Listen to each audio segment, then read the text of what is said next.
ഇനി നമുക്ക് reported സ്പീച്ചിൻ്റെ 5ാമത്തെ rule എന്താണെന്ന് നോക്കാം. Rule number 5. The nouns and pronouns in vocative case are turned into objects in the indirect speech.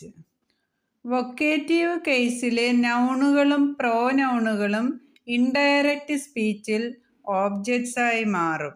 വൊക്കേറ്റീവ് case എന്ന് പറഞ്ഞാൽ ഒരു വ്യക്തിയെ സംബോധന ചെയ്യുന്നതിന് ഗ്രാമറിൽ ഉപയോഗിക്കുന്ന കേസാണ്. Example, the teacher Z, Ram you should try hard. The teacher told Ram that he should try hard. If the person addressed reports the speech, the second person is changed to the first. Address ചെയ്യപ്പെടുന്ന ആൾ speech report ചെയ്യുകയാണെങ്കിൽ second person first പേഴ്സണായി മാറും.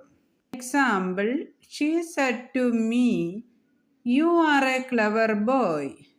She told me that I was a clever boy.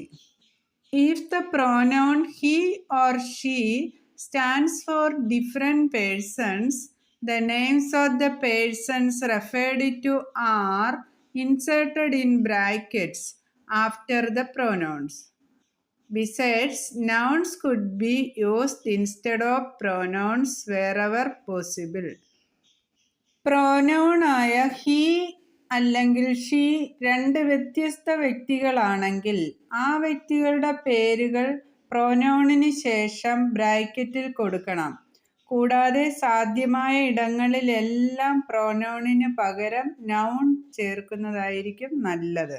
Example, Reena said to Rani, I want your book. Reena told Rani that she, Reena, wanted her, Rani's book. Thank you.